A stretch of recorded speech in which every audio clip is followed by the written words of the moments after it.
وحدہ لا شریک لہ ونشہد ان محمدا عبدہ ورسولہ اما بعد فاعوذ باللہ من الشیطان الرجیم بسم اللہ الرحمن الرحیم انا اول بیت وضع للناس للذی ببکۃ مبارکہ صدق اللہ مولانا العظیم وبلغنا رسولہ الکریم ونحن علی ذلک من الشاہدین والشاکرین والحمد للہ رب العالمین۔ مولا صلی وسلم دائما ابدا علی حبیبک خیر الخلق کلہم والحبیب الذی ترجى شفاعتہ لکل حول من الاحوال مقتحم۔ یا ربی بالمصطفیٰ بلغ مقاصدنا واغفر لنا ما مضى یا واسع الکرم یا اکرم الخلق مالی من الوذ به سواک عند حلول الحادث الامم ثم الرضا عن ابی بکر وعن عمر وعن علی وعن عثمان ذی الکرم۔ مولا صلی وسلم دائما ابدا علی حبیبک خیر الخلق کلہم۔ سورہ آل عمران میں اللہ تعالیٰ ارشاد فرماتے ہیں کہ اس زمین کے اوپر جو پہلا گھر تعمیر کیا گیا وہ میرا گھر ہے، اور سے بکہ، ہم مکہ کہتے ہیں، قرآن نے بکہ کہا ہے، مکہ کے قریب المخرج ہے، وہ سب سے پہلے اس کو تعمیر کیا گیا، آدم علیہ السلام نے تعمیر فرمایا۔ اس کے مختلف نام ہیں، بیت اللہ بھی کہتے ہیں، مسجد حرام بھی کہتے ہیں، مکہ المبارکہ بھی کہتے ہیں، بیت عتیق بھی کہتے ہیں، مختلف نام ہیں اس کے۔ اور وَلْيَتَوَفَّوْا بِالْبَيْتِ الْعَتِيقِ، اللہ فرماتے ہیں یہ گھر میرا بن گیا ہے، اب اس کا طواف کیا کرو۔ بیت عتیق اللہ نے فرمایا اس کو۔ کوئی آج میرا پروگرام نہیں کوئی لمبی چوڑی باتیں آپ سے کرنے کا، بس صرف وہ کچھ احادیث۔ اچھا، آپ کے نزدیک مکہ کی اہمیت اور فضیلت کیسی ہے؟ انلمیٹڈ، انڈسکرائبیبل، ویسے ہی ہے نا؟ بس میں کچھ احادیث پڑھوں گا، پھر ذی الحج کے فضائل کی کچھ احادیث پڑھ دوں گا، پھر آپ سے ڈسکس کریں گے، مسائل ڈسکس کریں گے قربانی کے۔ ابتدائی میں تھوڑا ڈیلے اس لیے کر رہا ہوں کہ لوگ آ جائیں گے نا تو مسائل میں زیادہ لوگ شامل ہو جائیں گے، اس لیے کوشش کرتا ہوں پہلا ہاف جو ہے فضائل کی طرف چلا جائے اور دوسرے ہاف میں مسائل پر بات ہو جائے۔ آپ کا کیا خیال ہے کہ مکہ المکرمہ یا بیت اللہ کی طواف اور اس کی عبادت جو ہے بیت اللہ کا چند انبیاء نے کیا ہوگا یا چلیں یہ آپ کے نا ریکارڈ میں اضافہ کرتے ہیں؟ علامہ ابن جوزی نے حدیث نقل کی، ما من نبی ہرب من قومہ الا ہرب الی مکہ فعبد اللہ فیہا حتی یموت۔ اللہ نے جتنے بھی انبیاء اس زمین پر مبعوث فرمائے ہیں سب کو مکہ کے اندر عبادت کرنے کا شرف حاصل ہوا ہے۔ چلیں ایک نئی بات آپ کے لیے کہ اللہ تبارک و تعالیٰ نے یہ اعزاز سب کو بخشا ہے۔ وَأَنَّ رسول اللہ قال، رسالت امام علیہ السلام نے فرمایا، ان قبر نوح و ہود و شعیب و صالح فیما بین المقام ابراہیم و زمزم، اور فرمایا کہ جو قبر نوح ہے، قبر ہود ہے، قبر شعیب ہے اور صالح علیہ السلام، ان کی قبور چاہے زمزم جہاں سے آب زمزم جو ہے وہ اس کے، اور مقام، اچھا یہ مقام ابراہیم پتہ نہیں کیا ہے، یہ مقام ابراہیم کیا ہے؟ کوئی ہے اندازہ؟ آپ نے بتانا نہیں مجھے کیا چیز ہے مقام ابراہیم؟ وہ کیا ہے مقام ابراہیم؟ کوئی just a place consisted on different feet کہ 15-20 فٹ کی کوئی جگہ ہے جسے مقام پلیس کہا جاتا ہے ایسے، یا کوئی کیا ہے وہ مقام ابراہیم؟ شیخ صاحب وہ مقام ابراہیم کیا ہے شیخ کرامت صاحب؟ جسٹ اے اسٹون، ایک پتھر ہے جس پر نشان ثبت ہیں ابراہیم علیہ السلام کے اور اسماعیل علیہ السلام کے قدموں کے نشان ہیں، and that is quite sacred. اللہ نے بہت مقدس ہے یہ پتھر، کیونکہ اس پر میرے ابراہیم کے پاؤں لگے، قدم مبارک لگے ہیں، اس کو انہوں نے بند کر دیا ہے. ایسا ہی ہے وہ مقام ابراہیم ہے. ان مقام ابراہیم کے اور چاہے زمزم کے درمیان ہود علیہ السلام کی، نوح علیہ السلام کی، شعیب علیہ السلام کی، صالح علیہ السلام کی جو ہے وہ اپنا قبور موجود ہیں. چلیں یہ بھی پتہ چل گیا. لا تزال هذه الامة بخیر، آپ نے فرمایا اللہ تعالیٰ میری امت سے اس وقت تک خیر بھلائی واپس نہیں لے گا ما عظموا هذه الحرمة حق تعظیمها، جب تک وہ میرے گھر کی اس تعظیم کا حق ادا کرتے رہیں گے. ملک صاحب میں نے کیا بات کی ہے؟ اللہ فرماتے ہیں کہ میں مسلمانوں کو زوال پذیر نہیں ہونے دوں گا، ان سے خیر واپس نہیں لوں گا، بھلائی واپس نہیں لوں گا، ان پر برکات کا ظہور اور نزول کروں گا. لیکن کب تک؟ جب تک یہ میرے گھر کی تعظیم کرتے رہیں گے. کیا کرتے رہیں گے؟ ہم تعظیم کرتے ہیں؟ کہاں کرتے ہیں؟ آپ تو طواف کرتے، سیلفیاں لے رہے ہوتے ہیں موبائل پہ، آپ لائیو جو ہے وہ ٹیلی کاسٹ کر رہے ہوتے ہیں، دکھا رہے ہوتے ہیں کہ یہ دیکھو میں کہاں اور میں وہ کہاں. یہ تعظیم ہو رہی ہوتی ہے. رسول اکرم علیہ السلام نے تو ارشاد فرمایا کہ جب تم بیت اللہ کا طواف کرو، you are not allowed to look upon بیت اللہ، آپ اس کی طرف دیکھ نہیں سکتے. نہیں بات نہیں آپ نے فالو کی. بیٹا آپ نے اگر طواف کرنا ہے نا تو you have to look straight, آپ نے سیدھا دیکھنا ہے. You are not allowed to look, آپ نے بیت اللہ پر نظر نہیں ڈالنی. دوران طواف بیت اللہ کو آپ نے طواف کرتے جانا ہے. تو یہ جو سیلفیاں بن رہی ہوتی ہیں تو یہ تعظیم ہو رہی ہے. فرمایا جب تک یہ امت تعظیم کرتی رہے گی اللہ تبارک و تعالیٰ ان سے بھلائی واپس نہیں لے گا. ٹھیک ہو گیا جی؟ چلیں جی. اور فرمایا کہ فائزہ دیّعوا ذاکا ہلاکو، اور جب یہ میرے گھر کی تعظیم چھوڑ دیں گے تو میں ان پر بربادی اور ہلاکتیں نازل کرنا شروع کر دوں گا. جب یہ میرے گھر کی تعظیم چھوڑ دیں گے تو آپ نے دیکھا نہیں بربادی ہمارا مقدر نہیں بن گئی، بن تو گئی ہیں، اور نہ جانے ہمیں کس بربادی کا انتظار ہے، چاہے وہ حکمرانوں کی صورت میں آ جائے، چاہے وہ کسی بھی بحران کی صورت میں آ جائے، کسی بھی کرائسس کی صورت میں آ جائے. گھروں کے اندر انڈیویجولی ہماری بربادیاں موجود ہیں، اگر اس صورت میں آ جائے تب بھی ظاہر ہے وہ. عبداللہ ابن عباس فرماتے ہیں کہ انبیاء کا جو انداز تعظیم تھا وہ یہ تھا، کانت الانبیاء یدخلون الحرم مشاۃ حفاۃ، کوئی پیغمبر بھی جب بھی تشریف لے جاتے بیت اللہ ہمیشہ ننگے پاؤں جاتے اور پیدل جاتے. یہ نبیوں کی بات ہو رہی ہے، نبیوں کی، ناٹ اے کامن مین.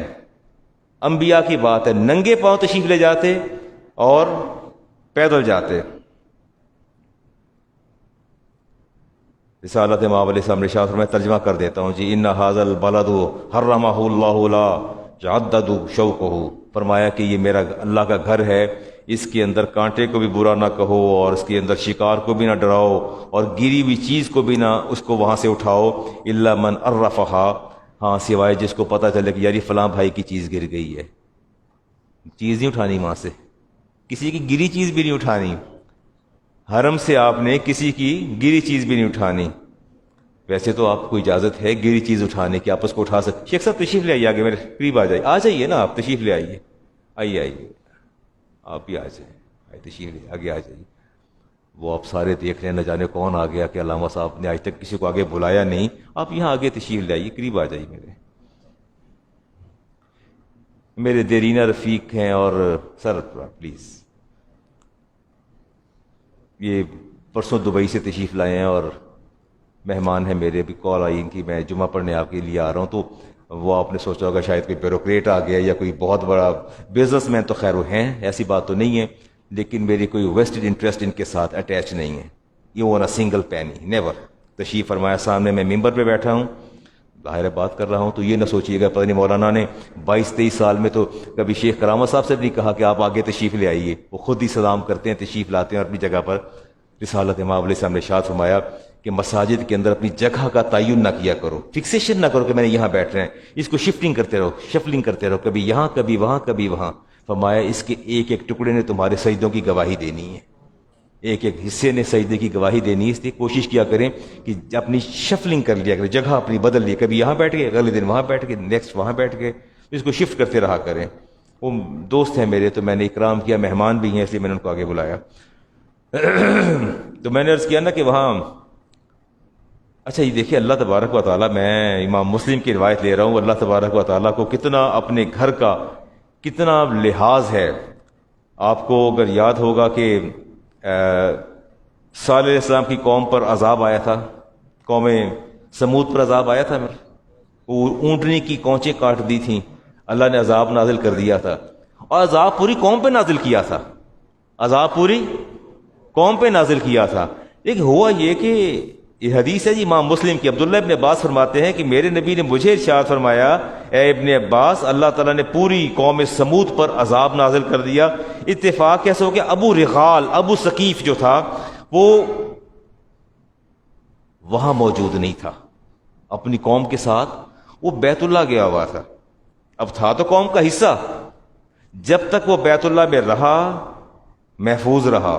اور فرمایا آپ نے فلما خرج من الحرم، اور جب وہ حرم سے باہر نکلا اللہ نے اس اکیلے بندے پر، اکیلے اس قوم سمود کے اکیلے بندے پر اللہ تبارک و تعالیٰ نے اس کے باہر نکلتے ساتھ ہی اصابہ ما اصابہ قوم، اللہ نے اتنا ہی عذاب نازل فرمایا جتنا اس کی پوری قوم پر نازل فرمایا تھا۔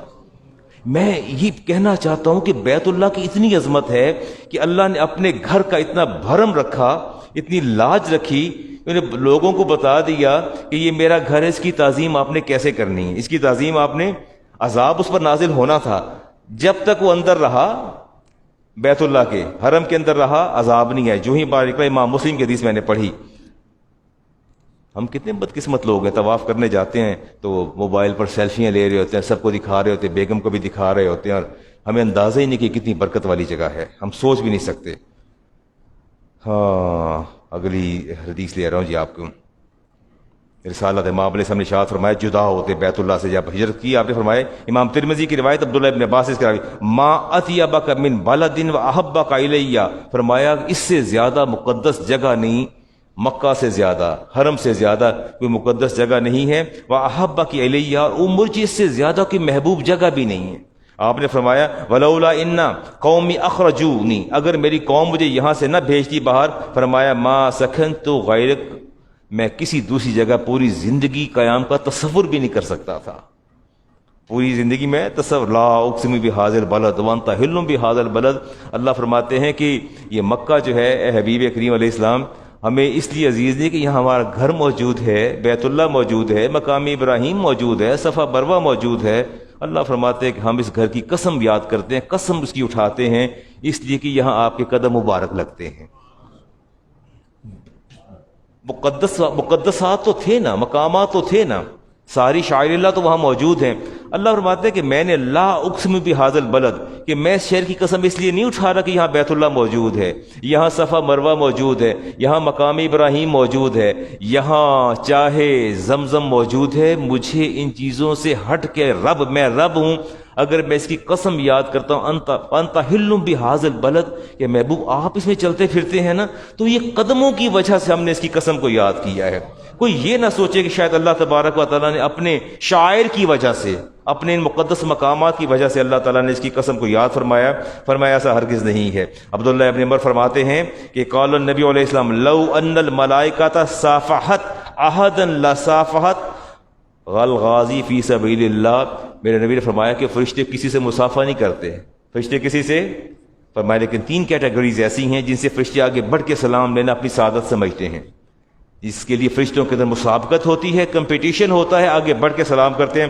فرمایا ایک تو وہ ہے جو غازی، اللہ کی راہ میں جہاد کرنے والا، فرمایا والبارا لوالدیہ، اور دوسرا وہ ہے جو ماں باپ پر احسان اور بھلائی کرتا ہے۔ دیکھا میں کیسی بات ہے، ماں کے ساتھ بھلائی کرنا، باپ کے ساتھ بھلائی کرنا، اس کا اجر یہ ہے کہ فرشتے آسمان سے اتر کر باقاعدہ اس بندے سے مصافحہ کرنا اپنا اعزاز سمجھتے ہیں۔ تو اگر آپ، کیا یہ مہنگا سودا ہے؟ اگر باپ کی عزت کریں، ماں کی عزت کریں، ان کا احترام کریں، ان سے محبت کریں، تو کیا یہ مہنگا سودا ہے؟ میں سمجھتا ہوں بہت خوش بخت لوگ ہیں جنہوں نے ماں باپ کی خدمت کی اور اس کا انہوں نے، اللہ نے یہ پھل دیا. فرمایا وَالطَّائِفَ بَيْتَ اللَّهِ الْحَرَامِ، اور تیسرا وہ بندہ جو بیت اللہ کا طواف کرتا ہے. فرشتے ان سے بڑھ کے مصافحہ کرتے ہیں. اور رسالت مآب علیہ السلام نے پوچھا، عبداللہ ابن عمر کی روایت، پوچھا اکرم سکان اہل السماء الی اللہ، آپ نے پوچھا کہ اللہ کے نزدیک جو فرشتے کون زیادہ قابل پذیرائی اور قابل ستائش ہیں؟ تو جبریل نے عرض کیا یا رسول اللہ، اللہ کے نزدیک یطوفون حول عرشہ، جو اس کے عرش کا طواف کر رہے ہیں، اللہ کو وہ فرشتے بڑے محبوب ہیں. اور پھر فرمایا وَأَهْلِ الْأَرْضِ الَّذِينَ يَطُوفُونَ حَوْلَ بَيْتِهِ، اور زمین پر وہ فرشتے اللہ کو زیادہ پسند ہیں جو اس کے گھر کا طواف کرتے ہیں. بات ہے جی، اللہ کرے. اور موسم کی اگر شدت، میں چھوٹی چھوٹی حدیث آپ کو بیان کر رہا ہوں، میں لمبی چھوٹی ڈیبیٹ نہیں کر رہا، مجھے مسائل کی طرف چلنا ہے جی. اچھا، ویسے ایک بات میں کہا کرتا ہوں، مجھے میرے احباب کہتے ہیں کہ بدر صاحب یار تو ایڈا پلندہ حدیثاں دا لے جاندے ہو تے آیات دا، ایک آیت ایک حدیث تے پورا جمعہ لنگ جاندہ ہے یار، کیسے آپ گزارتے ہیں؟ وہ کہتے ہیں جی ایک ہی حدیث پڑھ لو، پھر ادھر یہ گل کرو، پھر او گل کرو، ادھر دی کرو، ادھر دی کرو، تو جمعہ گزر جاتا ہے. تو میں کہ اللہ کو جواب کون دے گا؟ تو کیا آپ لوگ یہ سمجھتے ہیں کہ حدیث کا جو ٹیکسٹ ہے that is not comprehensive, it is quite comprehensive, اس کے اندر اتنی جامعیت ہے. میرا اپنا جو میں خود شیخ صاحب جو میں سمجھتا ہوں کہ جب میں نے اللہ کے رسول کی حدیث پڑھ دی اس کے بعد میرے کلام کا جواز کوئی نہیں ہے. افضل الکلام جو ہے اللہ کا کلام سب سے افضل ہے، اللہ کے کلام کے بعد اس کے رسول کا کلام سب سے افضل ہے. اس پر پچریں لگانا اور unnecessary ڈیٹیل دینا اور unnecessary elaboration میں نہیں سمجھتا. حدیث آپ بیان کریں، پڑھے لکھے لوگ ہیں، سمجھتے ہیں، جہاں آپ سمجھیں کہ ضرورت ہے سمجھا دیں. میں نہیں سمجھتا کہ اس کے اندر بغیر وجہ کے آپ اپنی باتوں کے جو ہے وہ اس میں طرح لگاتے رہے، وہ ٹھیک نہیں ہوتی. رسالت امام علیہ السلام نے ارشاد فرمایا من طاف بالقعبۃ فی شوم مطر کتب اللہ لہ بکل قطرۃ تصیبہ حسنہ. فرمایا اگر آپ بیت اللہ کا طواف کر رہے ہیں تو بارش ہو گئی ہے، کیا ہو گئی ہے؟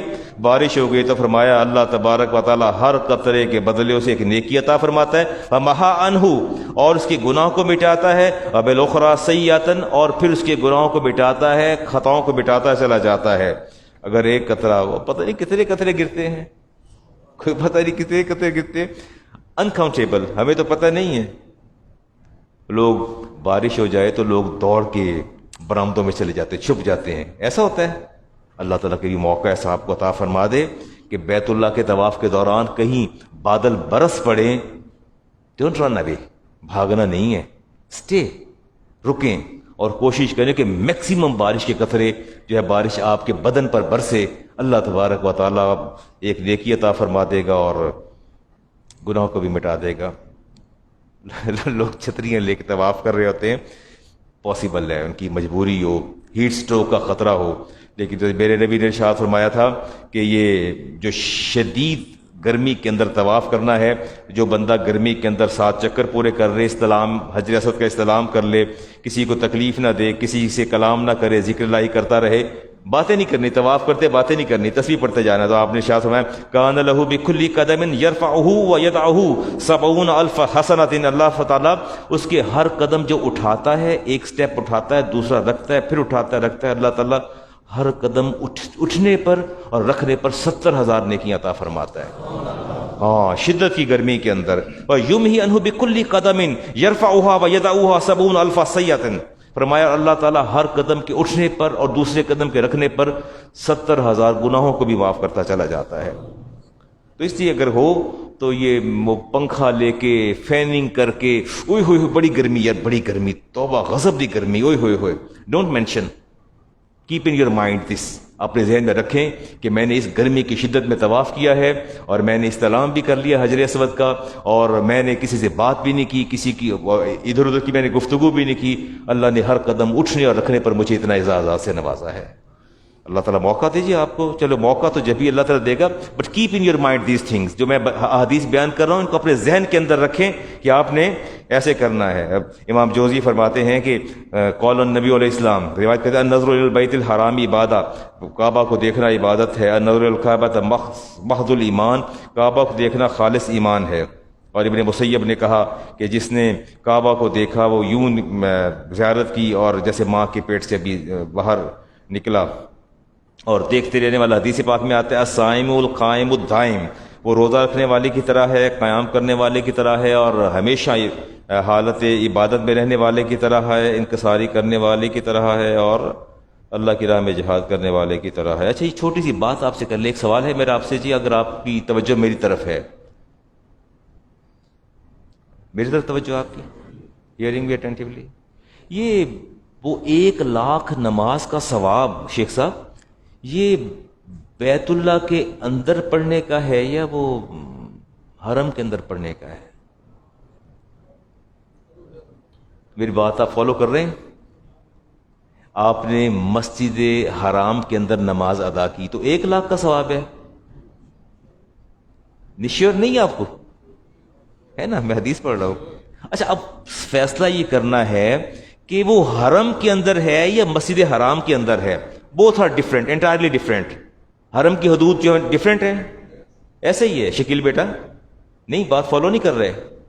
دیکھیں مسجد کی تو ایک باؤنڈری ہے نا بیت اللہ کے حرام کی، ٹھیک ہے نا، باؤنڈری ہے، آپ نے وہاں اندر نماز ادا کر لی۔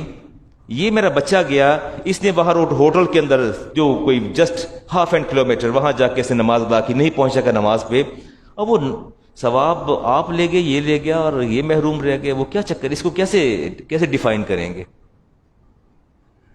کوئی ہے میری مدد کر دے، مجھے سمجھا دے۔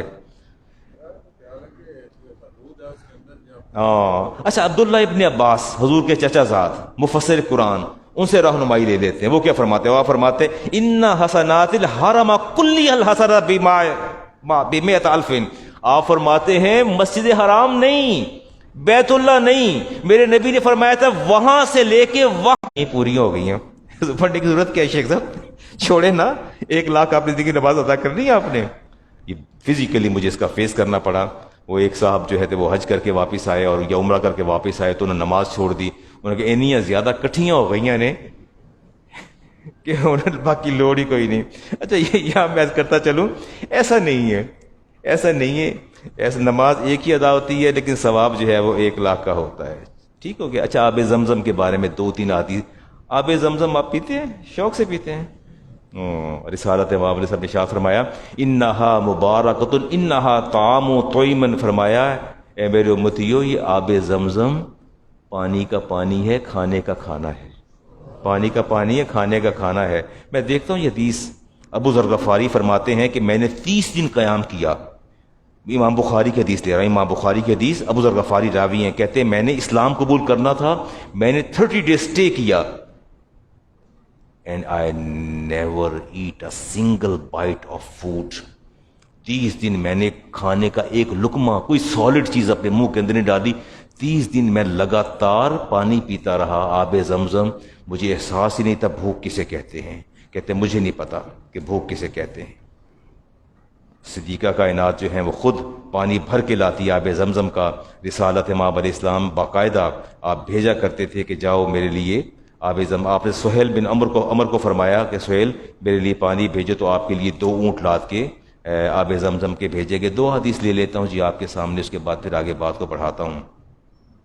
عبداللہ ابن عباس فرماتے ہیں کہ میں جب بھی آب زمزم پیتا ہوں تو میں دعا کرتا ہوں کہ اللہم اسألک علما نافعا، یا اللہ میں پی رہا ہوں مجھے اس کے صدقے علم نافع عطا فرما دے، ٹھیک ہے۔ اور پھر فرماتے تھے کہ اور رزقا واسعا، یا اللہ رزق بھی وسیع عطا فرما دے، اور وشفاء من کل داء، اور ہر بیماری سے شفا بھی عطا فرما دے۔ رسالہ ابن ماجہ کی روایت ہے، آپ نے فرمایا ان آیت الما بیننا و بین المنافقین، آپ نے فرمایا ہمارے اور منافقین کے درمیان دا لائن آف ڈیمارکیشن، جو ایک علامت ہے، لائن آف ڈیمارکیشن ہے، آپ نے فرمایا لا یتدلعون من زمزم، فرمایا مومن کی پہچان یہ ہے کہ جب بھی آب زمزم پیتا ہے پیٹ بھر کے پیتا ہے اور منافق کی پہچان یہ ہے جب بھی پیتا ہے تھوڑا سا پی کے سائڈ پہ کر دیتا ہے۔ کیا کنکلوڈ کریں گے؟ کہہ دینا علامہ صاحب اللہ لے گیا تو پیٹ بھر کے پئیں گے، بات کا جواب دیتے ہیں، نہ میری بات سنتے، سٹن رہتے ہیں کہ علامہ صاحب جب جائیں گے اللہ توفیق دے گا انشاءاللہ۔ اب آپ نے بتا دیا کہ منافق اور مومن کی پہچان کیا ہے۔ آپ مومن جو ہے وہ پیٹ بھر کے آب زمزم پیے گا اور منافق تھوڑا سا پی کے گھونٹ باقی واپس رکھ دے گا۔ فرمایا ایسا نہیں انشاءاللہ اللہ مجھے بھی لے جائے اور آپ کو بھی لے جائے اور ہم سب جو ہیں وہ مل کے۔ یہ اگلی حدیث لے رہا ہوں جی، اس کو سن کے پھر سوئچ کرتا ہوں جی۔ رسالت ماب علیہ السلام نے شافر ماؤ زمزمہ لما شرب لہ، فرمایا یہ آب زمزم ہاتھ میں پکڑ لو، پینے سے پہلے جو نیت کرو گے لما شرب لہ، جس نیت ارادے کے ساتھ پیو گے اللہ تعالیٰ اس کو پورا فرما دے گا۔ اللہ اسے کیا فرما دے گا؟ پورا فرما دے گا۔ وَهَذَا أَشْرِبُهُ لِعَطَشِ الْقِيَامَةِ ثُمَّ شَرِبَ، اور کہا کرو یا اللہ یہ آب زمزم پی رہا ہوں، قیامت کو میری پیاس بجھا دینا، قیامت کو میری پیاس بجھا دینا۔ یہ دعا مانگا کریں، اللہ تعالیٰ قیامت کو پیاس نہیں لگنے دے گا، جو بھی نیت اور ارادہ کریں گے اللہ تبارک و تعالیٰ اس کو پورا فرما دے گا۔ کوئی حاجی لے آئے آب زمزم تو اسے پانی مکس کر کے پی لیجئے گا اور وہ نیت بھی کر لیجئے گا یا اللہ روز قیامت مجھے پیاس نہ لگے۔ کوئی میں ایسی چھوٹی چھوٹی باتیں آپ سے کرتا رہتا ہوں۔ Let's move ahead. وہ چلیں جی پہلے تو یہ کر لینا، وہ ذی الحج شروع ہو گیا، چلے میں دعا پڑھ دیتا ہوں، آپ آمین کہہ دیجیے، ٹھیک ہے؟ پتہ نہیں سب کو تو شاید مشکل ہو یا ممکن نہ ہو دعا پڑھنا، میں پڑھ دیتا ہوں، آپ دعا فرما دیجیے۔ رسول اکرم علیہ السلام کی دعا ہے، امام ترمذی نے اس کو روایت کیا، آپ فرماتے اللہم احلہ علینا بالامن والایمان، جب چاند کو دیکھا کہی آمین، فرمائیے آمین آمین، کہ یا اللہ یہ جو ماہ ذی الحج اس کا چاند طلوع ہوا، یا اللہ اس کو ہمارے لیے امن بھی بنا دے اور باعث ایمان بھی بنا دے، آمین۔ والسلامتی، یا اللہ اس کو باعث سلامتی بھی بنا دے۔ والسلام، یا اللہ ہمارے اسلام کی پختگی بھی بنا دے۔ اور پھر فرمائیں والتوفیق لما تحب و ترضا، یا اللہ اس چاند کو ایسا بنا دے، ان ایام کو جو تجھے پسند ہو اور تیرے محبوب کو پسند ہو، جس سے تو راضی ہو جائے، اس کے اندر ہم ایسے اعمال کریں جس سے تو راضی ہو جائے۔ اور آخر میں آپ نے پتہ کیا فرمایا؟ آپ نے چاند کی طرف دیکھا اور فرمایا اے چاند، فرمایا اے چاند ربنا و ربک اللہ، یاد رکھنا تو طلوع ہوا ہے، تیرا رب بھی اللہ ہے اور میرا رب بھی اللہ ہے، تیرا رب بھی اللہ ہے اور میرا رب بھی اللہ ہے، تیرا طلوع ہونا از خود نہیں ہے، تو اسی کے حکم سے طلوع ہوا، جو تیرا رب ہے وہی میرا رب ہے۔ چلیں دعا میں نے پڑھا دی رسالت ماب علیہ السلام کی، آپ بھی میرے ساتھ اس دعا میں شامل ہو گئے الحمدللہ۔ اچھا جی اب آگے کوئی 2-3 حدیث اور دیکھ لیتے ہیں، مسائل کی طرف چلتے ہیں۔ اکتاہٹ تو نہیں ہو رہی؟ نہیں آہستہ آہستہ بول رہا ہوں نا، کوئی جذباتی تقریر نہیں کر رہا جس سے کوئی دل جو ہے وہ بے قابو ہو جائیں، بے خود ہو جائیں، ایسا نہیں کر رہا، آرام آرام سے چل رہا ہوں حدیث لے کے۔ ویسے میرے نبی نے ارشاد فرمایا تھا تم میری ایک حدیث کو سن لو، ایک حدیث کو اس کو یاد کر لو، کسی کو جا کے بتا دو، فرمایا میں اس بات کی محمد صلی اللہ علیہ وسلم ضمانت دیتا ہوں جب اس کو موت آئے اس کا کفن اٹھانا، اس کا چہرہ روشن ہوگا، اس کا چہرہ تابندہ ہوگا۔ یہ سوچ کے میری بات کو سنا کریں کہ یار مولانا خود استاد ہیں، پڑھانے والے ہیں، حدیث پڑھاتے ہیں، ہمیں حدیث سنا رہے ہیں، تو جب ہم سن رہے ہیں کسی کو آگے ٹرانسفر کریں گے، پہنچائیں گے، اللہ تعالیٰ ہمارے چہروں کو بوقت موت روشن فرما دے گا۔ گھر والے یہ نہیں کہیں گے کفن واپس ڈال دیں، کوئی کہتے ہیں چہرہ دکھا، کہتے ہیں نہیں نہیں چہرہ نہیں دکھانا، وہ کہیں گے آ جاؤ دیکھو، آؤ دیکھو مومن کا چہرہ دیکھو کیسا تابندہ اور کیسا درخشندہ اور کیسا مسکراتا چہرہ ہے۔ رسالت ماب علیہ السلام نے ارشاد، جامع ترمذی کی روایت 758 نمبر، ما من ایام احب الی اللہ ان یتعبد فیہ من عشر ذی الحجہ حجۃ یعدل صیام کل یوم منها بصیام سنۃ، فرمایا کہ کوئی ایسا دن اللہ کو پسند نہیں ہے جتنے یہ ان دنوں کی عبادت، ان یتعبد فیہ من عشر ذی الحج، جتنے اس عشرے کی عبادت اللہ کو محبوب ہے، پورے سال کے اندر ان کسی ایام کی عبادت اللہ کو اتنی پسند نہیں۔ آپ نوافل وغیرہ شروع کریں، قرآن کریم کثرت سے پڑھا کریں، اور آپ نے ارشاد فرمایا کہ اس کا ایک دن کا روزہ کل یوم منہا بصیام سنۃ، ایک سال کے روزے کے برابر ثواب ہے۔ وقیام کل لیلۃ منہا بصیام لیلۃ القدر، اور ایک رات کا قیام جو ہے وہ کتنا، یہ قیام پتہ نہیں کیا چیز ہے، یہ قیام ایک رات کا قیام بھی اس کا شیخ صاحب قیام سے پتہ نہیں کیا مراد ہے، کوئی بتائیں گے قیام سے کیا مراد ہے؟ جی اچھا، میں اتنا میرے وجود میں اتنی قوت نہیں ہے، میں تو 4 نفل پڑھ کے نا میں ایگزاسٹ ہو جاتا ہوں، تھک جاتا ہوں، میرے گھٹنے بھی کام نہیں کرتے، اور یہ تو پکڑ پکڑ کے چڑھاتے ہیں، پکڑ کے اتارتے ہیں۔ یہ بچہ شیخ صاحب تو ماشاءاللہ پھر سینکڑوں کے حساب سے آپ لوگ سب نوافل پڑھتے رہتے ہیں، تو کیا پھر جس نے 4-8 نفل پڑھے اس کا قیام قبول نہیں ہوگا؟ اس کو قیام کے زمرے میں نہیں آئے گا؟ آئے گا، ضرور آئے گا، ٹھیک ہے۔ کہنے کا مطلب یہ ہے کہ رات کو 2 نفل ہی پڑھ لیا کریں، زیادہ نہ 2 تو پڑھ لیا کریں، 4 تو پڑھیں، حدیث پر عمل تو ہو جائے نا، اتنا ہو جائے، اللہ تعالیٰ تھوڑے کو زیادہ کر دے گا۔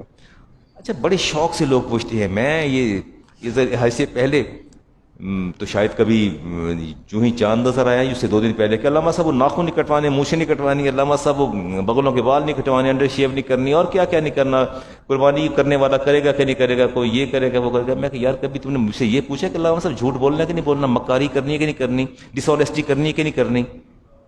ایسا عوام کے دماغ کے اندر ایسی باتیں رچ بس گئی ہیں، ایسے بکھرے چلے جا رہے ہیں، ایسے بکھرے چلے جا رہے ہیں، ایسے ذہن منتشر ہیں، سارا دن کالز آتی ہیں۔ میں کل پر کلاسوں کا معائنہ کرنے گیا، مسجد کے اندر کلاسز میں نے شفٹ کی ہیں نیچے، ہیومیڈیٹی زیادہ ہے، حبس زیادہ ہے، سفوکیشن زیادہ تھی، تو 600 بچہ نہیں بیٹھ سکتا۔ وزٹ پیریڈ میں تو خود تو نیچے ہی پڑھاتا ہوں کلاسیں 3 چونکہ دفتر میں اکیلا نہیں چھوڑ سکتا، میری کلاس نیچے آ جاتی ہے، وہ ایک بچہ میری کلاس کا بیٹھا بھی ہے ادھر، ان کی کلاسز نیچے آتی ہے، میں نیچے پڑھاتا ہوں، باقی ساری کلاسز اوپر ہیں، 500-600 بچہ اوپر بیٹھا ہوتا ہے۔ میں وزٹ کرنے گیا، لوگوں نے دیکھا کہ مولوی صاحب لال داڑھی والے آ رہے ہیں، مجھے گھیر لیا انہوں نے، جی مولوی صاحب علامہ صاحب ناخن کاٹنے، بال کاٹنے، مونچھیں کاٹنے، یہ کرنا ہے وہ کرنا ہے۔ تو میں نے کہا کیا بات ہے، یہ تمہیں بڑا یاد آ گیا، اور سنت مصطفیٰ تمہیں یاد نہیں آئی، جو واجب وہ تم نے چھوڑ دی ہے۔ تو میں کہ باقی کام تمہارے کیا سنت کے مطابق ہیں؟ اصل میں اس میں ہمارا قصور یہ ہے کہ ہم نے لوگوں کے دماغ کو ایسا ہم نے اس کو حصار ڈال دیا ہے کہ اب ثواب قربانی کا۔ اچھا آپ دیکھیں یہ بڑے بڑے بیل اور جانور میں نے دیکھے ہیں، بڑے زبردست قسم کے جانور، کوئی 2 لاکھ کا بکرا، کوئی 4 لاکھ کا بکرا، کوئی گائے 8-10 لاکھ کی، بڑے یہ وہ لوگ ہیں جب انہیں صدقہ فطر دینا پڑتا ہے تو پھر علامہ صاحب صدقہ فطر کتنا بنتا ہے؟ تو میں کہنے یار وہ ڈفرینٹ اس کی کیٹیگریز ہیں، تو میں کہہ یار 4 کلو کھجور کس طرح کلو ہے؟ پھر حساب لگاتے ہیں کس طرح کلو کھجور ہے، اور کہتے مولوی صاحب 100 روپے کہتے پھر 110 روپے، تسی یہ 1500-1600 دستے پے ہو، وہاں جان نکل جاتی ہے، صدقہ فطر وہاں جان نکل جاتی ہے۔ بڑے بڑے بیل لا کے سامنے کرتے ہیں، میں اس پر ڈسکس نہیں کرتا، لیٹ اٹ گو، آپ مجھ سے زیادہ ذہین اور سمجھدار ہیں۔ فلا یاخذن شعرا ولا یکلمن ظفرا، ناخن نہ تراشیں اور اپنی مونچھیں اور اپنے بال اور یہ اپنے بغلوں کے بال اور اپنے انڈر شیپ اوائڈ کریں، 10 دن قربانی کر کے اس کو کر لیں، اللہ تعالیٰ آپ کو بہت زیادہ اجر عطا فرمائے گا، قربانی کا اجر عطا فرما دے گا، بہت اجر ہے۔ لیکن یہ عمل مستحب ہے، عمل کیا ہے؟ مستحب ہے، نہ واجب ہے نہ فرض ہے، نہ واجب ہے نہ فرض ہے، کر لیں، اس پر عمل کر لیں، اچھی بات ہے جی، اللہ تعالیٰ مجھے بھی اجر عطا فرمائے، آپ کو بھی اجر عطا فرمائے، جتنی کوشش کر سکتے ہیں اس کے اندر کوشش کیجئے۔ یوم عرفہ کی فضیلت، اور اچھا آج 1 ذی الحج ہے اور نیکسٹ فرائیڈے کو کیا ہوگی؟ 8۔ میں اب نہیں کہہ رہا، اس جمعے کو آپ کو عرفہ کی فضیلت بتا دوں گا، یوم عرفہ کی بھی، یوم ترویہ کی بھی بتا دوں گا، لیکن یوم ترویہ کی میں بتا دیتا ہوں آپ کو۔ رسالت امام علیہ السلام نے ارشاد فرمایا کہ اللہ تعالیٰ نے 4 راتوں میں اپنی رحمت کو لپیٹ رکھا ہے، یصح اللہ الخیر فی 4 لیال، 4 راتوں میں اللہ نے لپیٹا ہے، وجبت لہ الجنہ، ان راتوں میں عبادت کرو جنت مل جاتی ہے۔ اس میں ہے جی لیلۃ الاضحیٰ ہے، یہ راتیں جو آج لیلۃ الترویہ بھی ہے، یہ ترویہ پتہ نہیں کون سا دن ہوگا، آپ بتائیں گے مجھے کوئی؟ The most important days of the this decade, ایک ہے یوم عرفہ، ایک یوم ترویہ، اور ایک وہ چاند رات جسے آپ کہہ لیں، یا یوم نہر کی جو رات ہے، کیا کہیں گے اس کو؟ کوئی لیلۃ النہر ہے، لیلۃ العرفہ ہے، لیلۃ الترویہ، 3 ہے جی، کوئی 7 8 9، یس یو آر رائٹ، آواز آ گئی 7 8 9۔ But how we can detect? آج فرض کریں آج 7 تاریخ ہے، 7 ذی الحج ہے، آج کیا ہے؟ تو آج دن گزار کے جو رات آئے گی وہ مطلب 8 آپ کا یوم ترویہ ہے، یوم ترویہ 8 ہے، 9 یوم عرفہ ہے، اور یوم نحر آپ کا 10 ہے. تو جو موسٹ امپورٹنٹ نائٹس ہیں جس میں اللہ تعالیٰ نے پوری رحمت کو سمیٹ کے آپ کے حوالے کر دینا ہے، ان میں پہلی رات میں کون سی شمار کروں؟ 7 کا دن گزار کے جو رات آئے گی وہ کس کی؟ 8ویں کی رات ہوگی. چلیں آپ نے میری تصحیح کی، بہت شکریہ. اور وہ 9ویں کی یوم عرفہ کی رات کون سی ہوگی؟ 8 کا دن گزار کے جو رات آئے گی وہ، اچھا، اور 9 کا دن گزار کے جو رات آئے گی یوم عرفہ. ٹھیک ہو گیا جی. چلیں اس کی فضیلت جی نہ but I am talking about the night not day. میں دن کی بات نہیں کر، میں تو رات کی بات کر رہا ہوں. 9 کا دن گزارا آپ نے، 9 کا دن پورا، آج 9 عرفہ ہے، آج 9 ذی الحج ہے. 10 کب ہوگی؟ ٹمارو آفٹر مغرب. تو رات کس کی ہوگی؟ وہ 10 کی رات ہوگی نا. ایسا ہی ہے، ایم آئی رائٹ؟ ایسا ہی ہے نا؟ ایسا ہی ہے، بالکل ایسا ہے، بالکل ٹھیک ہے. اصل میں دین جو ہے بنیادی وہ آپ کو سمجھانا ہے، یہاں کہ اپنا جذبات بیان کرنا نہیں ہے، بلکہ آپ کو بالکل ایک ایک چیز آپ کو ازبر کروانا ہے. چلے آج یہ باتیں ازبر ہو گئی نا آپ کو، یا ابھی اس میں ابہام ہے، کوئی ambiguity, any confusion? Ali Miyan یہ شکیل صاحب کوئی چیز رہ تو نہیں کہ بیٹا؟ چلیں جی باقی باتیں بعد میں کریں گے جی. اچھا اب یہ بتا دیجئے کہ ذبح کرتے وقت جو ہے کچھ، یہ سوال آیا تھا جی، اس کو دیکھ لوں جی.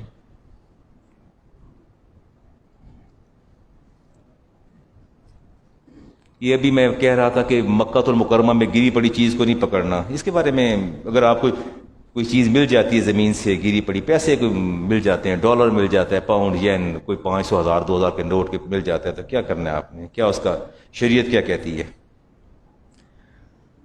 شریعت کیا کہتی ہے آپ کی؟ You have to publicize, you have to publicize. First of all you have to publicize. آپ نے اعلان کرنا ہے، اناؤنس کرنا ہے. And try your best to locate the owner of the منی.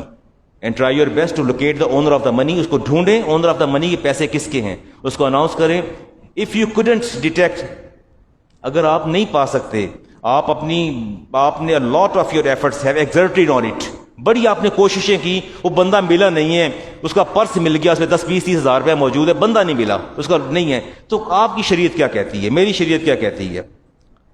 اگر اونر آپ کو نہیں ملتا، in spite of lot of efforts you have exerted over it, کس کو؟ Are you allowed to do it charity? کیا اگر مجھے پیسے مل گئے تو مجھے آپ کیا ایڈوائز کریں گے کہ علامہ صاحب آپ کیا کریں؟ آئی couldn't locate the owner، میں اس کو لوکیٹ نہیں کر سکا اونر کو، تو مجھے کیا کرنا چاہیے؟ مسجد کو دے دوں؟ مدرسہ مسجد کو دے دوں؟ Yes of course I can give. یا مسجد کو دے دیں، یا مدرسے کو دے دیں، یا کسی کی نیڈ پوری کر دیں، یا کسی کیا کر دیں؟ نہیں، بات فالو نہیں کیا آپ نے. اور کیا کہنا ہے؟ یا اللہ یہ جس کی یہ رقم ہے مالک، اس کا سارا اجر ثواب اس کو عطا فرما دے. میں تو just am working an agent, میں تو ایک وکیل ہوں، اس کو عطا کر. لیکن ایک اتفاق اور ہو گیا بھائی، اچانک پتا چلا، کسی نے بتایا کہ یارو مولوی بدرالزمان صاحب کو تو وہ مل گیا، پرس ملا، کسی کے پیسے تھے، اس بچے نے کہہ دیا یار تو میرا سی.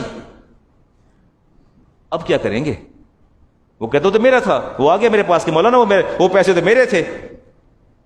اب کیا کیا جائے؟ شیخ صاحب بات تو بڑی ہے، آپ نے کہا وہ پیسے سے میرے تھے، پیسے نکالو. میں نے کہا میں نے مدرسے کو دے دیے. کہتا ہے آئی ڈس الاؤ، میں نہیں اس کو قبول کرتا. I disapproves your charity, I am not in the favour of this charity, you have to give back my money. کیا ہوگا؟ I have to pay back, I have to, مجھے واپس کر، پیسے اپنی جیب سے واپس کرنے پڑیں گے. کہاں سے واپس کرنے پڑیں گے؟ جیب سے. Cap in your mind these things. چلیں جی کوئی اور دیکھتے ہیں. ذبح کے وقت وہ بسم اللہ پڑھنا بھول گئے. جی حضرت صاحب بسم اللہ نہیں پڑھی، کیا کریں گے؟ جانور حرام؟ میں نے تو بڑے فساد دیکھے ہیں، قصاب بسم اللہ بھول جائے تو کہتے ہیں بسم اللہ پڑھیے. انہوں نے کہا یار، کہنے میں تو کول تو پڑھی نہیں، میں تو سنے ہیں، میں خود میرے کان تیرے والد صاحب تو پڑھی نہیں. میں تو کول کھلوتا تھا. اب کیا کیا جائے, جانور کا کیا کیا جائے؟ اتنا مہنگا اپنے ویڑا اور وہ بیل لیا کوئی 5 2.5 4 3 4 لاکھ کا, تو اسے بسم اللہ نہیں پڑی تو کیا کیا جائے؟ تو جانور حرام ہو جائے گا حلال ہوگا؟ سلط رضی اللہ تعالیٰ عنہ فرماتے ہیں قال رسول اللہ صلی اللہ علیہ وسلم ذبیحۃ المسلم حلال, مسلمان کا ذبیحہ کیا ہے؟ حلال ہے. ذکر اسم اللہ او لم یذکر الا اسم اللہ, چاہے مسلمان اللہ کا نام لے یا نہ لے اس کا ذبیحہ حلال ہے. اس کا ذبیحہ, قصاب کو کچھ نہیں کہنا, لڑنا نہیں ہے, نہ نیا جانور خریدنا ہے, نہ نیا جانور خریدنا ہے. آپ نے فرمایا ایسا نہیں ہے. دوسری حدیث راشد بن سعد فرماتے ہیں کہ میں نے خود اپنے کانوں سے سنا, میرے نبی نے فرمایا ذبیحۃ المسلم حلال, کہ میرے امتیوں مسلمان کا ذبیحہ حلال ہے. وَإِلَّمْ يُسَمِّ مَا لَمْ يَتَعَمَّدْ وَالصَّيْدُ كَذَلِكَ, فرمایا اگر وہ پڑھنا بسم اللہ بھول گیا ہے تو پھر بھی وہ حلال ہے, لیکن عمدن اس نے ایسا نہیں کیا. اگر جان بوجھ کے کرے گا تو پھر کیا ہو جائے گا؟ پھر حرام ہو جائے گا. پھر کیا ہو جائے گا؟ حرام ہو جائے گا. آپ نے فرمایا کہ وہ تو مومن ہی نہیں جس کے دل میں رب نہ موجود ہو. ان کے دلوں میں ہر وقت رب ہی رہتا ہے, رب ان کے دلوں میں ہمیشہ رہتا ہے. ایسا کبھی نہیں ہوا کہ ان کے دلوں کے اندر خدا موجود نہ ہو. اللہ رب العزت فرمایا جو ذبیحہ کے وقت اللہ کا نام لینا بھول گیا ہو, تو آپ نے فرمایا اللہ رب العزت کا نام ہر وقت مومن کے دل میں رہتا ہے, بس تم خوب کھایا کرو. کیا کیا کرو؟ خوب کھایا کرو. اچھا, میں ایک چھوٹی سی بات یہاں کر کے اس کو کنکلوڈ کرتا ہوں. میں بھی تسبیح پڑھ رہا ہوں, یا وہابو یا ستارو یا غفارو, میں تسبیح پڑھتا چلا جاتا ہوں. میرے ساتھ ایک نان مسلم کھڑا ہے, وہ بھی وضو کر کے بیٹھ کے تسبیح پڑھتا چلا جاتا ہے. وہ تسبیح مجھے نفع دے گی, اس کو دے گی نفع نہیں. ہیئر از اے نان مسلم, ایک نان مسلم کھڑا ہے میرے ساتھ. ہی نیور بلیو اپون اللہ, اس کا اللہ پر کوئی ایمان نہیں, اللہ پر کوئی ایمان نہیں. اس نے وضو کر کے, میں نے بھی وضو کیا, اس نے وضو کیا, اس نے بھی اللہ کے نام کی تسبیح شروع کر دی پوری, اور میں مسلمان ہوں, میں بھی تسبیح پڑھ رہا ہوں. وہ تو رب کے نام کی تسبیح کس کو نفع دے گی؟ ڈر ڈر کے نہ بولیں, کھل کے بولیے. نان مسلم کو نفع دے گی؟ نہیں دے گی. بس پھر یہ بات ذہن میں رکھیے گا, جس طرح اللہ کا نام لینا شرک میں نفع نہیں دیتا, اسی طرح اسلام کے اندر اللہ کا نام لینا بھول جانا بھی نقصان نہیں دیتا. اللہ کا نام لینا بھول جانا بھی نقصان نہیں دیتا. بس یہی مجھے آپ سے کہنا تھا جی. کوئی اور؟ اچھا جی, ایک بڑی دلچسپ بات, وہ گھڑی تو میرے ہاتھ میں ہے, چلیں اس کو سامنے رکھتے ہیں جی. بڑی دلچسپ بات, 2 weeks ago میں جمعہ پڑھا کے فارغ ہوا, اور آئی واز ہیئر, میں مڈ میں تھا, ہال کے جا رہا تھا, تو 2 امام, ایک نے مجھے کہا کہ he told me there are 35 shares in the cow. گائے میں کتنے, اونٹ میں, سوری, in the camel, اونٹ میں کتنے حصے ہوتے ہیں؟ اس نے مجھے کہا کہ علامہ صاحب ایک مسئلہ پوچھنا ہے. میں کہ فرمائیے. کہا جی وہ یہ فرما رہے ہیں کہ اونٹ کے اندر 35 حصے ہوتے ہیں. کتنے ہوتے ہیں؟ وہ امام تھے, تو کہتے ہیں میں نے اس کی تصحیح کر دی ہے. He was at fault. I told him not 35, but here are 9 shares in a camel. میں نے اس کیا کر دی ہے. تو وہ کہتے ہیں ہم دونوں آئے ہیں, بتائیں یہ غلط کہہ رہا ہے, میں اس کی اصلاح کر رہا ہوں, تو سمجھ دے. میں کہنا 9 اسے نو کہتا 35 نے. نہیں, وہ دونوں امام تھے مسجد کے, پتہ ہے آپ کو. پریشان نہ ہوا کریں, میں تو آپ کے حلق سے اترتا نہیں ہوں, ایسے لوگ بڑے اتر جاتے ہیں آپ کے حلق سے. جی, صدیقہ کائنات رضی اللہ تعالیٰ عنہ اس حدیث کی راوی ہیں, اور جابر بن عبداللہ راوی ہیں. امرنا رسول اللہ, ہمیں اللہ کے رسول نے حکم دیا, ان نشرک فی العبل والبقر, بکری کل 7 منا فی بدنہ. فرمایا میرے نبی نے حکم دیا کہ گائے ہو یا اونٹ ہو, کتنے حصے ہوتے ہیں؟ 7. کتنے ہوتے ہیں؟ 7 حصے ہوتے ہیں. ٹھیک ہو گیا. ٹیلی فون پہ میں نے پوچھا کون, کہتے جی میرا نام علی ہے. جی بیٹا کہاں سے؟ قصور سے ہوں. اور کیا کرتے ہو؟ جی حفظ کی کلاس پڑھاتا ہوں اور امامت بھی کرتا ہوں. کیا کرتا ہوں؟ کہتے استاد جی ایک مسئلہ پوچھنا ہے. میں کہ جی بیٹا. کہتے ہیں کہ 2 بندوں نے گائے لی ہے, 2 بندوں نے گائے لی ہے. تو میں جی، تو کہتے ہیں گائے کے کتنے حصے ہوتے ہیں؟ میں کہا بیٹا 7 ہی ہوتے ہیں نا. کہتے جی سر جی مجھے پتہ ہے 7 ہی ہوتے ہیں، لیکن وہ ایسا ہے نا کہ وہ 2 بندے ہیں، 3 حصے اس کے. میرا موبائل چیک کرے پہلے، واٹس ایپ پہ ویسے ہی کرتا 3 حصے اس کے 3 اس کے 6 ہو گئے. وہ 7ویں کی قربانی تو ہوتی نہیں، وہ ادھی کس طرح ہوئے گی؟ میں نے اللہ اور اس کا رسول گواہ ہے، میں نے اتنے میسج پہ جواب دیے، وائس میسج بھی آئے، میرا چیک کیجئے گا. میں کہ یار اتنا خر دماغ امام مسجد، یہ بچوں کو پڑھا رہا ہے، اتنا خر دماغ. میں نے کہا بیٹا پہلے تو میسج کرتا رہا اس کو، میں وائس میسج بھی کیے اسے. میں نے کہا، پھر میں نے آخر میں کہا، میں کہ یار رسالت امام علیہ السلام نے پوری گائے ذبح کی تھی ذی الحج کے حج کے موقع پر، حجۃ الوداع پر، اپنی زوجہ ہماری ماں صدیقہ کائنات کی طرف سے. تو میں کہ وہ آدھی آدھی کہ نہیں، وہ 3 تو 6 ہو گئے نا، تو 7ویں تو ایک تو آدھی آدھی حصہ ہو ہی نہیں سکتا. تو میں کہ بھائی میری چپ کرو، میری بات سن لو، انہیں بتا دو جنہوں نے مسئلہ پوچھا ہے کہ دونوں گائے کا گوشت آدھا آدھا کر لیں. کیا کر لیں؟ قیمت بھی آدھی آدھی کر لیں، وہ سارا تو بہتر ہو جائے گا. ٹھیک ہو گیا سی؟ چلیں کوئی اور دیکھتے ہیں، ایک آدھ بات شاید کوئی میرے ذہن میں آ جائے. یس جی، ہے کیا؟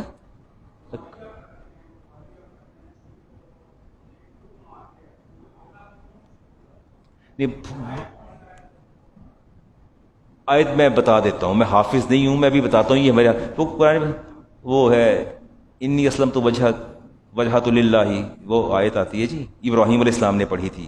کوئی حافظ ہوگا تو بتائے گا جی. ابھی بتاتے ہیں تھوڑی دیر میں. قرآن پاک اگر کھول لیں تو میرے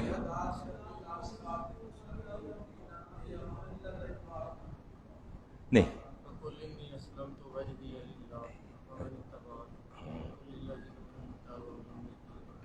نہیں، یہ بھی آیت نہیں ہے. یہ میں جب میری والدہ میں اکلوتا 7 بہنوں کا اکلوتا بھائی ہوں. میری والدہ بہت سلیم تھا، بہت دبلا پتلا کمزور تھا. والدہ نے حفظ کے لیے والد صاحب نے ڈالا تو حافظ صاحب نابینا تھے. تو کوئی ایک سپارہ میں نے حفظ کیا، اس کے بعد انہوں نے مجھے پٹائی میری کی نا، میرا سر اپنی ٹانگوں میں دبا کے. انہیں نظر نہیں آتا تھا موقع لگ کہاں رہا ہے. تو میری کوئی 1 مہینہ 1.5 مہینہ میرے وہ چیسٹ پہ ایسا تھا نا کہ میرا سانس میرا رک گیا. تو والدہ نے کہا ایک منڈا ہے میرا، یہ بھی ٹر گیا تھا، میرے کو رہنا کی پیچھے. وہ 7 بہنوں کا اکلوتا بھائی تھا میں.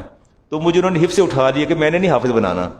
وہ drawback still I am facing, وہ ابھی تک مجھے اس کا سامنا کرنا پڑتا ہے. میں بھی آیت دیکھ لیتا ہوں، آیت دیکھ کے میں بھی آپ کو بتا دیتا ہوں. ٹھیک ہے جی؟ رسالت امام علیہ السلام نے ارشاد فرمایا کہ جب تم سے کوئی سوال کیا جائے اور تم کہو کہ لا ادری، کیا کہو؟ لا ادری. کوئی پوچھے تم سے مسئلہ سوال پوچھے اور تم جواب میں کہو لا ادری میں نہیں جانتا، فرمایا اس کے عالم ہونے کی سب سے بڑی دلیل یہی ہے. اس کے عالم ہونے کی سب سے بڑی دلیل یہی ہے، لا ادری. میں ابھی ڈیٹیکٹ کرتا ہوں، جمعے کے بعد آپ کو آیت نکال دیتا ہوں. ٹھیک ہے جی؟ اگر حافظ ہوتا تو فوراً بول اٹھتا. حافظ صاحب بھی بولیں، باقی لوگ بھی بولیں، ضرور میں کرتا. اچھا اس میں دیکھ لیجیے کوئی اگر ایک بات کر لیتے جی لاسٹ. آپ یہ بتائیے کہ قربانی پچھلے سال رہ گئی تھی، اب کیا کریں؟ کوئی ہے اس کا حل؟ کوئی قربانی پچھلے سال مجھ پر واجب تھی، میں نے نہیں کی، اب کیا کروں؟ صدقہ کرتے، رقم صدقہ کرتے، یہ جانور لے کے قربانی کرتے. ٹھیک ہے نا؟ وہ صدقے کی صورت میں چلا جائے گا. صاحب نصاب پہلے اپنی قربانی کرے گا اور اس کے بعد پھر واجب قربانی کرنے کے بعد پھر نفلی قربانی کرے گا، دوسروں کی قربانی. رسالت امام علیہ السلام نے شیر خدا کو فرمایا تھا کہ علی المرتضیٰ شیر خدا، جب تک آپ دنیا میں رہیں گے، زندہ رہیں گے، عہدہم عن النبی والآخر عن نفسہ فقیل لہ. آپ سے پوچھا گیا کہ آپ ہمیشہ 2 قربانیاں کیوں کرتے ہیں؟ امام ترمذی کی روایت 1495 نمبر، راوی علی المرتضیٰ شیر خدا، فقال امرنی بہ، مجھے حکم دیا میرے نبی نے، یعنی النبی فلا ادعوہ ابدا، علی میں تمہیں حکم دیتا ہوں کہ تم نے ساری زندگی میری قربانی کرنا نہیں چھوڑنی، میرے لیے جانور ذبح کرنا نہیں چھوڑا. شیر خدا نے ساری زندگی ایک قربانی اپنی کرتے تھے اور دوسری ہاں. اور رسالت امام علیہ السلام نے عید الاضحیٰ کی نماز پڑھانے کے بعد آپ نے ایک جانور ذبح کیا، فرمایا اللہم حاذی انی وامن لم یضحى من امتی، یا اللہ جو میں نے جانور ذبح کیا ہے یہ ایک جانور میں، یہی جانور میری طرف سے ہے، وامن لم یضحى من امتی، اور قیامت تک جتنے میرے امتی قربانی نہ کر سکے یہ میں نے سب کی طرف سے کر دی ہے. سب کی طرف سے. یہ خصائص ہیں، رسالت امام علیہ السلام خصائص ہیں جن کی استطاعت اور کیپیسٹی نہیں ہوگی. اس پر ہمارے محدثین نے بات بڑی اچھی کی ہے. وہ بات کر کے میں بات ختم کرتا ہوں، وہ کہتے ہیں وَهُوَ رَحْمَةٌ لِّلْعَالَمِينَ، آپ کیا ہیں؟ سارے جہانوں کی سارے جہانوں کے لیے رحمت ہیں. شارکہ و آلہ و امتہ فی قبول ادہیاتہم، فرمایا آپ نے ایک قربانی کر کے اپنی آل کو بھی شامل کر لیا اور قیامت تک ساری امت کو بھی شامل فرما لیا. ٹھیک ہو گیا. تو آپ فرماتے ہیں کہ رسالت مآب علیہ السلام نے وہ امتی جو فوت ہو چکے اور جو قیامت تک آئیں گے سب کی طرف سے قربانی کر دی، جن کی استعداد نہیں ہے، جن کی استعداد نہیں ہے، جو نہیں کر سکتے. آگے وہ کہتے ہیں وَإِن كَانَ مِنْهُمْ مَنْ قَدْ مَاتَ قَبْلَ أَنْ يَذْبَحَ لِأَنَّ لَهُ وَلَایَةٌ عَلَيْهِمْ، اس لیے کہ نبی کریم علیہ السلام کو ساری امت پر ولایت حاصل ہے، وہ ہمارے ولی ہیں، اپنے ہر امتی کیا ہیں؟ ولی ہیں. النبی اولا بالمؤمنین من انفسہم، اللہ فرماتے میرا نبی تمہاری جانوں سے بھی زیادہ قریب ہے. Yes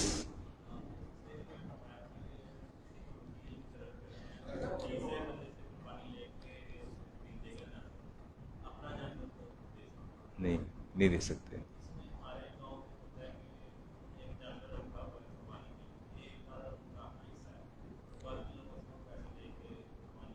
that is different matter, that is entirely different thing. ایک جانور ان کے پاس ہے، اس میں حصہ ہے، باقی مختلف حصے دار آ رہے ہیں اس کے اندر، وہ شیئرز کر رہے ہیں.